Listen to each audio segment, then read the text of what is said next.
Greetings, brothers and sisters. We'd like to share another message with you. We call this belief or consciousness, murder or suicide. Belief, as it is commonly held, is simply a tool to wake up one's imagination. What we call belief is merely total acceptance. For instance, if I place a piece of tissue in my trash receptacle, it will accept it and anything else I place in it up to its capacity, of course. There is no thinking, scrutiny, or discretion involved. My trash receptacle simply accepts or holds within it that which I place inside of it. Unfortunately, far too many of us are the same way. We say we believe this or that. In actuality, we don't really believe. We simply accept what we are told, read, or watch. Just like this trash receptacle accepts anything I place in it. This only becomes problematic, though, when the individual acts on this belief, particularly if it is a matter of great import. Belief, or total acceptance, if you will, is visiting a new city and asking a stranger for directions to a particular restaurant. Once he gives you directions, you totally accept the information he gives you as truth. Therefore, you convince your wife and children that you know where the restaurant is. But in reality, you know no such a thing. You simply accept what the stranger told you. Now, consciousness is getting these directions from the stranger, but not merely accepting them to be true just because he looked trustworthy or whatever. Consciousness is going out to investigate, taking action, doing something. Perhaps you ask another local or police officer. Perhaps you find a map. Perhaps you look up the restaurant on your GPS. Perhaps you call the restaurant and ask for directions from your current location. Belief, total acceptance, is a rowboat tossing lightly about next to the pier, but without a rope securing it to the pier. Whatever you are told, read, or watch will activate your creative imagination. And if you are not careful, your belief or the waves of the water may cause you or the rowboat to drift away from the pier. The more your imagination is activated, the greater the waves. Before too long, you will be far, far away from the pier, which is also reality/knowledge, without anything to anchor you down. You may never get back mentally. I trust you understand. Consciousness is that rowboat, but securely fastened to the pier, which is reality, so as not to drift off into the middle of the sea. Your query, research, conjecture, analytical thinking, deductive reasoning, discernment, etc., are the rope that anchors you. When your local news reports that a teenager was found dead in the woods with severe injuries to just about his entire body, and that it looks like someone or something brutally murdered him, the townspeople get terribly frightened. Many of the townspeople believe that he was murdered by either a madman in the woods or a wolf.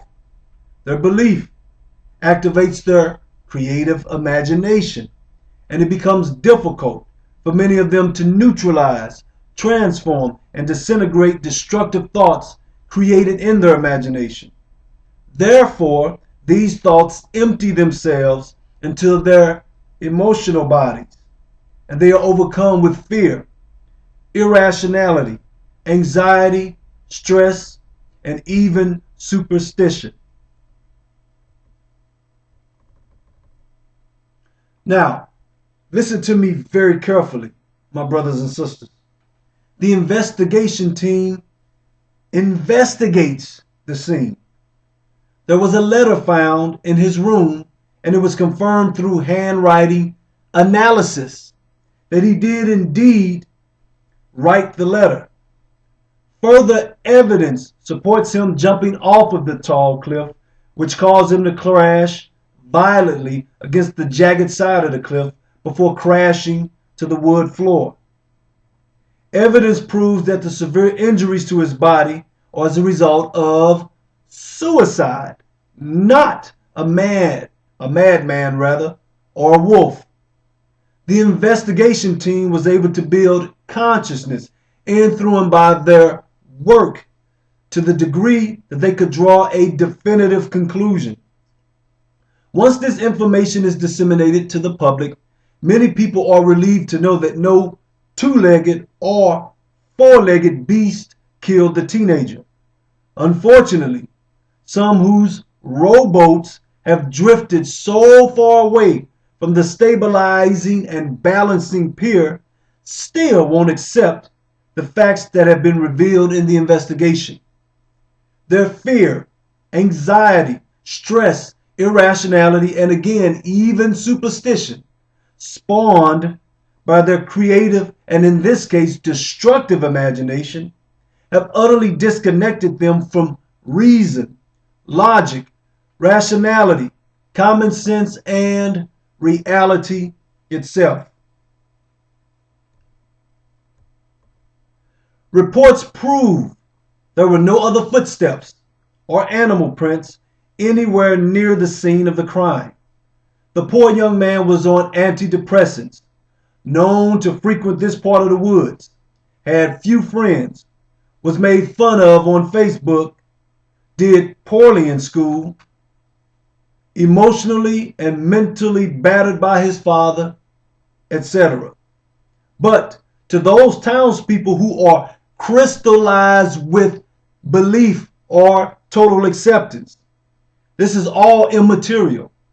They are absolutely convinced and aggressively oppose anyone who would deny that there is a madman or a man-eating wolf or bear on the loose, and the rest of the town better beware.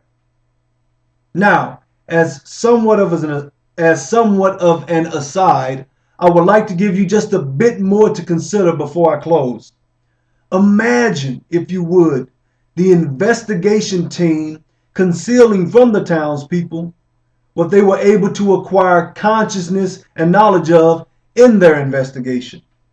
Imagine the power, influence, and control they could exert over the people by preying on their fear, anxiety, stress, superstition, etc.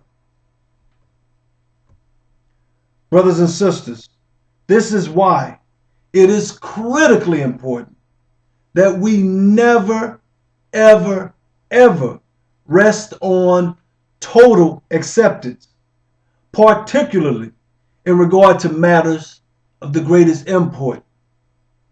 Elsewise, we become subject to, or even victims of, those who acquire consciousness and knowledge of the situation. It is said, he who is without knowledge is subject and even victim to he who has knowledge. Quote, observation is the doorway to consciousness.